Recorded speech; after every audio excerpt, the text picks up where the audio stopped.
Class 9 Hindi के toppers कैसे हो आप? बेटा पहुंच गए हम पार्ट 6 पर। पार्ट 6 लिखा है जगदीश चंद्र माथुर जी ने। बहुत ही इंटेलिजेंट पर्सन थे ये देखो, इनका जन्म 1917 में हुआ था। इंडियन सिविल सर्विस में भी इनका सिलेक्शन हुआ था।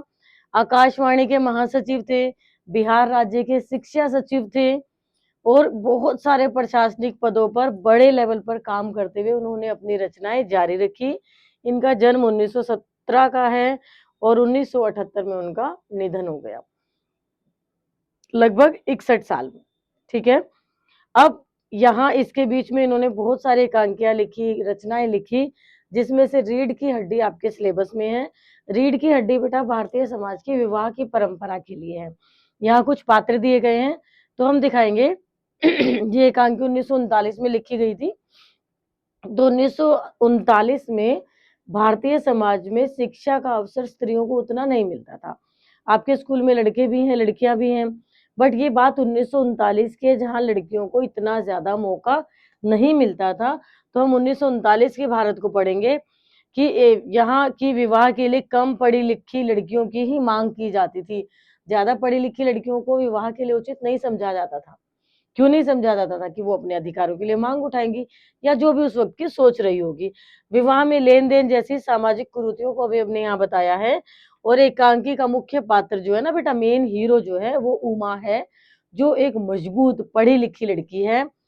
और हम पढ़ते हैं पात्र परिचय। रीढ़ की हड्डी आपके पाठ का नाम है। उमा लड़की, राम स्वरूप बाबू लड़की का पिता। इसके बाद प्रेमा लड़की की माँ। तो उमा जो मेन कैरेक्टर हो गई और इनके पिता हैं राम स्वरूप बाबू।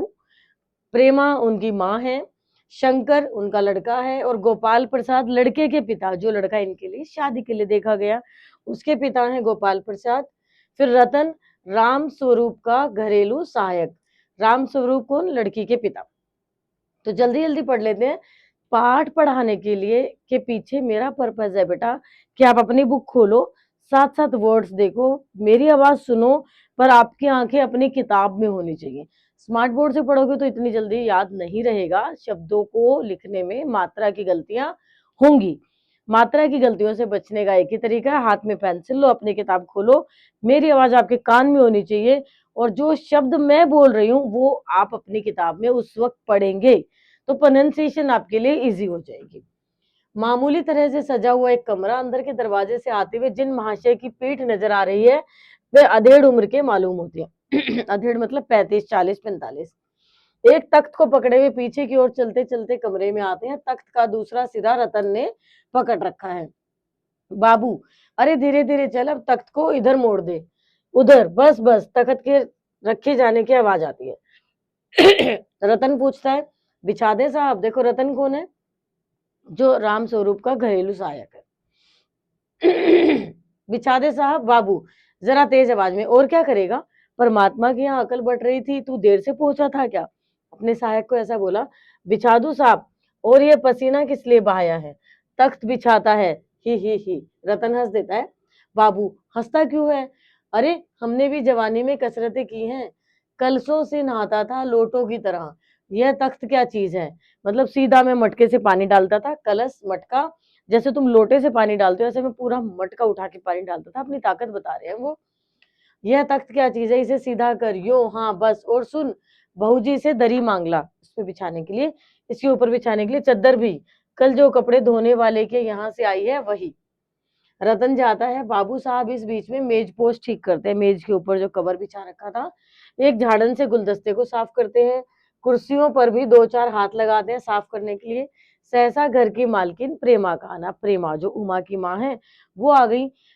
गंदूमी रंग, गंदूमी रंग, छोटा कद, चेहरे और आवाज से जाहिर होता है। थोड़ा सा डार्क कॉम्प्लेक्शन था, चेहरे से छोटा कद था, आवाज साफ थी, लग रहा था किसी काम में व्यस्त है। उनके पीछे भीगी बिल्ली की तरह रतन आ रहा है, खाली हाथ। बाबू साहब राम स्वरूप दोनों की तरफ देखने लगते हैं। अब रतन को भेजा था दरी लेने और चद्दर लेने, पर वो तो खाली हाथ आ गया। प्रेमा, मैं कहती हूँ तुम्हें इस वक्त धोती की क्या जरूरत पड़ गई, एक तो वैसे ही जल्दी जल्दी में। राम स्वरूप ने बोला, धोती? क्या मांगा था राम स्वरूप ने? उन्होंने तो दरी और चद्दर मांगी थी। हाँ, अभी तो बदल कर आए हो और फिर न जाने किस लिए। लेकिन तुमसे धोती मांगी किसने? यही तो कह रहा था रतन। क्यों रतन, तेरे कानों में डांट लगी है? मतलब क्या कुछ ऐसा लगा कि तुझे सुनाई नहीं दे रहा? डांट मतलब एक ढक्कन टाइप। मैंने कहा था कपड़े धुलने वाले के यहाँ से जो चद्दर आई है वो मांग ला। अब तेरे लिए दूसरा दिमाग कहाँ से लाऊं, उल्लू कहीं का, उन्होंने रतन को बोला। अच्छा जा, पूजा वाली कोठरी में लकड़ी के बक्स के ऊपर धुले हुए कपड़े रखे हुए हैं, उन्हीं में से एक चद्दर उठा ला, ये प्रेमा ने उसे समझा दिया। रतन, और दरी? दरी यहीं तो रखी है कोने में, ये पड़ी तो है। दरी भी दिखा दी। दरी उठाते हुए और बेबी जी के कमरे में से हारमोनियम उठा ला और सितार भी, जल्दी जा। रतन जाता है, पति पत्नी तख्त पर दरी बिछाते हैं, मतलब कुछ तैयारी कर रहे हैं। शायद किसी के मेहमान आने की, कोई मेहमान के आने की तैयारी हो रही है कि तख्त बिछाया, दरी बिछाई, चद्दर बिछा रहे हैं, कमरा साफ कर रहे हैं। तो किसी मेहमान के आने की तैयारी दिखती है। चलो जल्दी जल्दी देखते हैं कि कौन आने वाला है। लेकिन वह तुम्हारी लाडली बेटी तो मुंह फुलाई पड़ी है, मुंह फुलाई, और तुम उसकी माँ किस मर्ज की दवा हो। जैसे तैसे करके वे लोग पकड़ में आए हैं। अब तुम्हारी बेवकूफी से सारी मेहनत बेकार हो जाए तो मुझे दोष मत देना, राम स्वरूप ने कहा। प्रेमा, तो मैं ही क्या करूं, सारे जतन करके तो हार गई। तुम्ही ने उसे पढ़ा लिखा कर इतना सिर पर चढ़ा रखा है। मेरी समझ में तो ये पढ़ाई लिखाई के जंजाल आते ही नहीं। अब माँ ही, तुम देखो बेटा इस बात को, माँ ही ऐसी कह रही है कि माँ को ही लग रहा है कि पढ़ा के बाप ने गलत कर दिया। अपना जमाना अच्छा था, आ ई पढ़ ली, गिनती सीख ली, और बहुत हुआ तो स्त्री सुबोधिनी पढ़ ली। सच पूछो तो स्त्री सुबोधिनी मतलब एक किताब थी कि भाई ये समझ लो, ये पढ़ लो। मैं ऐसी ऐसी बातें लिखी हैं, ऐसी ऐसी बातें कि क्या तुम्हारी बीए एमए की पढ़ाई में की होगी। और आजकल के तो लक्षण ही अनोखे हैं। लक्षण मतलब लक्षण, जो ये टेंट्रम्स करते हो बच्चे जो करते हैं। राम स्वरूप, ग्रामोफोन बजा बाजा होता है ना प्रेमा, क्यों? दो तरह का होता है। एक तो आदमी का बनाया हुआ, उसे एक बार चलाकर जब चाहे रोक लो, और दूसरा परमात्मा का बनाया हुआ, उसका रिकॉर्ड एक बार चढ़ा तो रुकने का नाम नहीं। तो यहाँ कुछ समझाने की कोशिश कर रहे हो पढ़ाई के महत्व को। प्रेमा, हटो भी, तुम्हें ठठोली ही सूझती रहती है, मतलब तुम मजाक ही करते रहते हो। यह तो होता नहीं कि उस अपनी उमा को राह पर लाते, मतलब रास्ते पर लाओ, उसे सिखाओ, उसे समझाओ। अब देर ही कितनी रही है उन लोगों के आने में। तो क्या हुआ, तुम्ही ने तो कहा था कि जरा ठीक ठाक करके नीचे लाना। आजकल तो लड़की कितनी ही सुंदर हो, बिना टीम टाम के भला कौन पूछता, मतलब अच्छे बाल बनाए, अच्छे से कपड़े पहने, कितनी सुंदर हो, जब तक कुछ ऐसे मेहनत नहीं करेगी तो उसे टीम टाम वर्ड बोला कि कौन पूछेगा। इसी मारे मैंने तो पाउडर वोडर उसके सामने रखा था। पाउडर वोडर मतलब पाउडर वाउडर सब उसके सामने रख दिया, पर तुम्हारी लाडली तो कुछ लगा ही नहीं रही है। मेरा कहना था कि आंचल में मुंह लपेट कर लेट गई। भाई मैं तो बाज आई तुम्हारी इस लड़की से, भाई मैं नहीं संभाल पा रही तुम्हारी लड़की को। राम स्वरूप, न जाने कैसा इसका दिमाग है, वरना आजकल की लड़कियों के सहारे तो पाउडर का कारोबार चलता है। मतलब क्यों नहीं लगा रही हमारी बेटी पाउडर, फेस पाउडर क्यों नहीं लगा रही है? अरे मैंने तो पहले ही कहा था एंट्रेंस ही पास करा लेते, लड़की अपने हाथ रहती और इतनी परेशानी न उठानी पड़ी। पर तो तुम तो बात काट कर चुप चुप दरवाजे में झांकते हुए, तुम्हें कतई अपनी जबान पर काबू नहीं है। कल ही यह बात बता दी थी कि उन सब लोगों के सामने जिक्र और ढंग से होगा, मगर तुम तो अभी से सब कुछ उगले देती हो। उनके आने तक तो न जाने क्या हाल करेगी। तो प्रेमा कहती है अच्छा बाबा, मैं न बोलूंगी, जैसी तुम्हारी मर्जी हो, बस मुझे तो मेरा काम बता दो, जो मेरा काम है वो मैं कर लूंगी, तुम ही बात करना आने वालों से। मतलब कि लड़के वाले आने वाले हैं, लड़के वालों की तैयारियां हो रही है, और उमा जो है वो साथ संवरने को तैयार ही नहीं है। राम स्वरूप, अच्छा तो उमा को जैसे हो तैयार कर लो, न सही पाउडर वैसे कौन बुरी है, पान लेकर भेज देना उसे। और नाश्ता तो तैयार है ना, रतन का आना। आ गया रतन, इधर आ इधर, बाजा नीचे रख दे, चद्दर खोल, पकड़ तो जरा उधर से चद्दर बिछाते हैं। प्रेमा, नाश्ता तो तैयार है, मिठाई तो वे लोग ज्यादा खाएंगे नहीं, कुछ नमकीन चीजें बना दी हैं, फल रखे ही हैं, चाय तैयार है और टोस्ट भी। मगर हाँ मक्खन, मक्खन तो आया ही नहीं। राम स्वरूप, क्या कहा, मक्खन नहीं आया? तुम्हें भी किस वक्त याद आई है? जानती हो कि मक्खन वाले की दुकान दूर है, पर तुम्हें तो ठीक वक्त पर कोई बात सूझती ही नहीं। मतलब पहले क्यों नहीं मंगा लिया? अब बताओ, रतन मक्खन लाए कि यहाँ का काम करे? दफ्तर के चपरासी से कहा था आने के लिए, 100 नखरों के मारे मतलब नहीं आया। प्रेमा, यहाँ का काम कौन ज्यादा है, कमरा तो सब ठीक ठाक है ही, बाजा सितार आ ही गया, नाश्ता यहाँ बराबर वाले कमरे में ट्रे में रखा हुआ है, सो तुम्हें पकड़ा दूंगी, एक आध चीज खुद ले आना। इतनी देर में रतन मक्खन ले ही आएगा, 2 आदमी ही तो हैं। राम स्वरूप, हाँ एक तो बाबू गोपाल प्रसाद और दूसरा खुद लड़का है। देखो उमा से कह देना कि जरा करीने से आए, ये लोग जरा ऐसे ही हैं, गुस्सा तो मुझे बहुत आता है इनके दकियानूसी ख्यालों पर।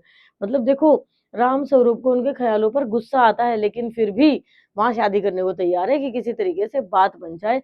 तो ये उस वक्त के समाज को दिखा रहे हैं बेटा, खुद पढ़े लिखे हैं, वकील हैं, सभा सोसाइटियों में जाते हैं, मगर लड़की चाहते हैं ऐसी की ज्यादा पढ़ी लिखी न हो प्रेमा। और लड़का बताया तो था तुम्हें, बाप शेर है लड़का सवा शेर, बीएससी के बाद लखनऊ में ही तो पढ़ता है मेडिकल कॉलेज में। कहता है कि शादी का सवाल दूसरा है, तालीम का दूसरा।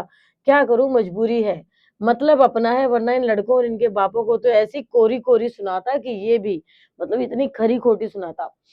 जो अब तक दरवाजे के पास चुपचाप खड़ा हुआ था, जल्दी जल्दी बाबूजी बाबूजी क्या है, कोई आते हैं, दरवाजे से बाहर झांक कर जल्दी मुंह अंदर करते हुए, अरे ए प्रेमा वे आ भी गए। रतन पर नजर पड़ते ही, और तू यहीं खड़ा है, गया नहीं मक्खन लाने? सब चौपट कर दिया। अरे उधर से नहीं, अंदर के दरवाजे से जा, रतन अंदर आता है और तुम जल्दी करो प्रेमा, उमा को लेकर आओ। तो ये राम स्वरूप है, ये रतन है, ये प्रेमा है। ये आपको एक चित्र के हिसाब से दिखा दिया। जल्दी से उमा को लेकर आओ, समझा देना, थोड़ा सा गा देगी। प्रेमा जल्दी से अंदर की तरफ जाती है, उसकी धोती जमीन पर रखते हुए बाजे से अटक जाती है। उह, यह बाजा, वह भी नीचे ही रख गया, तुम जाओ मैं रखे देता हूँ जल्दी। प्रेमा जाती है, बाबू राम स्वरूप बाजा उठाकर रखते हैं कि किवाड़ों पर दस्तक। पहले जब लोग आते थे ना तो ऐसे करते थे। तो उन्होंने कहा आइए, कि बाबू गोपाल प्रसाद और उनके लड़के शंकर का आना, आंखों से लोक चतुराई टपकती है, दोनों ही चतुर दिख रहे हैं, इंटेलिजेंट दिख रहे हैं। आवाज से मालूम होता है कि काफी अनुभवी और फितरती महाशय हैं। उनका लड़का कुछ खीस निपोड़ने वाले नौजवानों में से एक है, मतलब कुछ मेन नोक निकालने वाले कि ये कैसा हो गया, वो कैसा हो गया, ऐसा कुछ लड़का दिख रहा है ये। आवाज पतली है और खिसियाहट भरी है, पसंद नहीं आया राम स्वरूप को लड़का। झुकी कमर इनकी खासियत है, तो लड़की की तो बुराइयां ही हो गई सारी। राम स्वरूप अपने दोनों हाथ मलते हुए, हाँ हाँ, इधर तशरीफ लाइए, इधर बाबू। गोपाल प्रसाद बैठते हैं, मगर बेत गिर पड़ता है, बेत वो जो हाथ में एक छड़ी लेकर आए थे वो गिर गया। यह बेत लाइए, मुझे दीजिए, कोने में रख देते हैं, सब बैठते हैं। ऐसे करते हैं। मकान ढूंढने में कुछ तकलीफ तो नहीं हुई? गोपाल प्रसाद खखार कर, नहीं खखार कर मतलब नहीं, ऐसा नहीं हुआ, तांगे वाला जानता था और फिर हमें तो यहाँ आना ही था, रास्ता मिलता कैसे नहीं। राम स्वरूप थोड़ा हंसे, यह तो आपकी बड़ी मेहरबानी है, मैंने जो आपको तकलीफ तो दी। अरे नहीं साहब, जैसा मेरा काम वैसे आपका काम, आखिर लड़के की शादी तो करनी ही है, बल्कि यूं कहिए कि मैंने आपके लिए खासी परेशानी कर दी। राम स्वरूप फिर हंसे, हाँ, यह लीजिए, आप तो मुझे कांटों में घसीटने लगे, हम तो आपके सेवक हैं। थोड़ी देर बाद फिर लड़के की तरफ मुखातिब होकर, कहिए शंकर बाबू कितने दिनों की और छुट्टियां? लड़के की तरफ मुखातिब होकर मतलब लड़के की तरफ चेहरा करके पूछा कि कितने दिन की और छुट्टियां हैं? शंकर, जी कॉलेज की तो छुट्टियां नहीं है, वीकेंड में चला आया था। राम स्वरूप, तो आपके कोर्स खत्म होने में तो अब साल भर रहा होगा ना? जी यही कोई 2 साल। साल 2 साल, हाँ हाँ हाँ। फिर हंसे, एक आध साल का मार्जिन रखता हूँ। बात यह है कि साहब यह शंकर 1 साल बीमार हो गया था, क्या बताए, इन लोगों को इस उम्र में सारी बीमारियां सताती हैं। एक हमारा जमाना था कि स्कूल से आकर दर्जनों कचौड़ियां उड़ा जाते थे, मगर फिर भी जो खाना खाना बैठते थे, भूख वैसी की वैसी।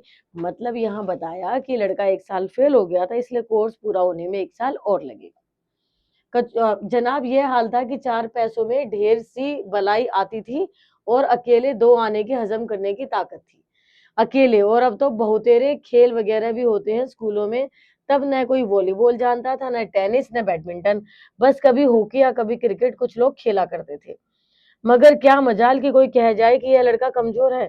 शंकर और रामस्वरूप खीस निपोड़ते हैं, मतलब कुछ चिड़चिड़ाहट दिखाते हैं, बताना चाह रहे हैं कि भाई ये आजकल के लड़के कैसे बीमार हो जाते हैं, हम तो बीमार नहीं होते थे। कुछ खेलों की बात बताई गोपाल प्रसाद जोशीली आवाज में। और पढ़ाई का यह हाल था कि एक बार कुर्सी पर बैठे कि 12 घंटे की सीटिंग होगी, पढ़ने बैठे तो पूरे 12-12 घंटे पढ़ लिए। जनाब मैं सच कहता हूँ कि उस जमाने में मैट्रिक भी अंग्रेजी लिखता था फर्राटे की, आजकल के एमए भी उसका मुकाबला नहीं कर सकते, जितनी मैं 10वीं क्लास में अंग्रेजी लिखता था। मैट्रिक, मैट्रिक मतलब 10वीं क्लास। राम स्वरूप, जी हाँ जी हाँ, यह तो है ही, हाँ भाई ये बात तो है। माफ कीजिएगा बाबू रामस्वरूप, उस जमाने की जब याद आती है अपने को जब्त करना मुश्किल हो जाता है। मतलब दोबारा याद करना, जब उस जमाने को याद करते हैं तो वापस इस समय में आना थोड़ा मुश्किल हो जाता है। रामस्वरूप हंस रहे हैं, मतलब अच्छा बनने की कोशिश कर रहे हैं। जी हाँ, वह तो रंगीन जमाना था, रंगीन जमाना। तो शंकर भी थोड़ा ही कर गया। शंकर जो लड़का आया था वो भी थोड़ा हंसा। गोपाल प्रसाद एक साथ अपनी आवाज और तरीका बदलते हुए, अच्छा तो साहब फिर बिजनेस की बातचीत शुरू हो जाए। बिजनेस? लड़की देखने आए हैं, बिजनेस कैसा? तो देख लेते हैं इनका क्या बिजनेस है। चौंक कर, बिजनेस? बिज समझकर, ओ अच्छा अच्छा, लेकिन जरा नाश्ता तो कर लीजिए। यह सब आप क्या तकल्लुफ करते हैं? तकल्लुफ किस बात का? यह तो मेरी तकदीर है। मतलब एक देखो कैसा माहौल चल रहा है कि आप मेरे यहाँ तशरीफ लाए, वरना मैं किस काबिल हूँ। माफ कीजिएगा, जरा अभी हाजिर हो, अंदर जाते हैं। गोपाल प्रसाद थोड़ी देर बाद दबी आवाज में, आदमी तो भला है, मकान वकान से हैसियत भी बुरी नहीं मालूम होती, पता चले लड़की कैसे। मतलब उन्हें आदमी पसंद आ गया, जो लड़के वाले आए हैं गोपाल प्रसाद और शंकर, उन्हें राम स्वरूप पसंद आ गए हैं। अब कह रहे हैं मकान वकान भी ठीक है, चलो अब इनकी लड़की देख लेते हैं कि लड़की कैसे है। शंकर जी कुछ खखार कर इधर उधर देखता है, तो क्या हुआ? क्यों क्या हुआ शंकर? कुछ नहीं, ये देखो यहाँ इसने कहा। गोपाल प्रसाद झुककर क्यों बैठते हो? ये देखो झुकी हुई कमर थी ना, ब्याह तय करने आए हो, कमर सीधी करके बैठो। तुम्हारे दोस्त ठीक कहते हैं कि शंकर की बैकबोन। इतने में बाबू रामस्वरूप आते हैं, हाथ में चाय की ट्रे हुए मेज पे रख देते हैं। चाय की ट्रे रामस्वरूप खुद लाए और उन्होंने मेज पे रख दी। चाय प्याले में डालते हैं। आपको विलायती चाय पसंद है या हिंदुस्तानी? नहीं नहीं साहब, मुझे आधा दूध और आधी चाय दीजिए, जरा चीनी भी ज्यादा डालिएगा, मुझे तो भाई ये नया फैशन पसंद नहीं। एक तो वैसे ही चाय में पानी काफी होता है, फिर चीनी भी नाम के लिए डाल दी जाए तो जायका कैसा रहेगा? तो आप सही हैं, प्याला पकड़ा देते हैं शंकर खखार कर। सुना है सरकार अब ज्यादा चीनी लेने वालों पर टैक्स लगाएगी, चाय पीती हूँ। सरकार जो चाहे सो कर ले, पर अगर आमदनी करनी है तो सरकार को बस एक ही टैक्स लगाना चाहिए। शंकर ने कहा कि चीनी पे टैक्स लगनी है, उन्होंने कहा एक ही चीज पर टैक्स लगाना चाहिए। अब उनका इशारा किस तरफ है वो उनकी मर्जी है, कुछ साफ नहीं बताया गया है। राम स्वरूप शंकर को प्याला पकड़ाते हुए, यह वह क्या? खूबसूरती पर टैक्स? राम स्वरूप और शंकर हंस पड़ते हैं कि खूबसूरती पर टैक्स लगाना चाहिए। मजाक नहीं साहब, यह एक ऐसा टैक्स है जनाब की देने वाले चूं भी नहीं करेंगे। बस शर्त यह है कि हर एक औरत पर यह छोड़ दिया जाए कि वह अपनी खूबसूरती के स्टैंडर्ड के माफिक अपने ऊपर टैक्स तय कर ले, फिर देखो। मतलब वो औरतों को खूबसूरती पे अगर टैक्स देना पड़े तो औरतें खुद तय करें, और फिर देखना कि कितनी देंगी। राम स्वरूप जोर से हंसते, वाह वाह, खूब सोचा आपने। वाकई आजकल खूबसूरती का सवाल भी बेढब हो गया है। बेढब मतलब बेढंगा। हम लोगों के जमाने में तो यह कभी उठता भी नहीं था। तश्तरी गोपाल प्रसाद की तरफ बढ़ाते हैं, लीजिए। गोपाल प्रसाद समोसा उठाते हुए, कभी नहीं साहब, कभी नहीं। शंकर की तरफ मुखातिब होकर, आपका क्या ख्याल है शंकर बाबू इस मामले में? यही कि शादी तय करने में खूबसूरती का हिस्सा कितना होना चाहिए शादी तय करने के लिए? गोपाल प्रसाद बीच में, यह बात दूसरी है बाबू रामस्वरूप, मैंने आपसे पहले भी कहा था, लड़की का खूबसूरत होना निहायत ही जरूरी है, मतलब बहुत जरूरी है। मैं कैसी भी हो, चाहे पाउडर वगैरह लगाए, चाहे वैसे भी। बात यह है कि हम आप मान भी जाएं, मगर घर की औरतें तो राजी ही नहीं होती। आपकी लड़की तो ठीक है? मतलब पूछा, देखने से पहले ही पूछ लिया। राम स्वरूप, जी हाँ, वह तो अभी आप देख लीजिएगा। इतना पढ़ा हमने, अब देखते हैं हमारे कितने पेजेस रहते हैं, फिर बाकी हम अगली क्लास में देख लेंगे इस चैप्टर को। और अगली क्लास में पूरी करने के बाद इसके क्वेश्चन आंसर देखना। तो काफी पार्ट बचा है, बाकी पार्ट हम कल की क्लास में करेंगे और देखेंगे कि उमा ने लड़के को सिलेक्ट किया या रिजेक्ट किया। तब तक आप अपनी बुक से इस पार्ट को अच्छे से पढ़ लो। मुश्किल शब्दों को अंडरलाइन करना, और कोई भी मुश्किल होगी कमेंट सेक्शन में जरूर पूछ लेना।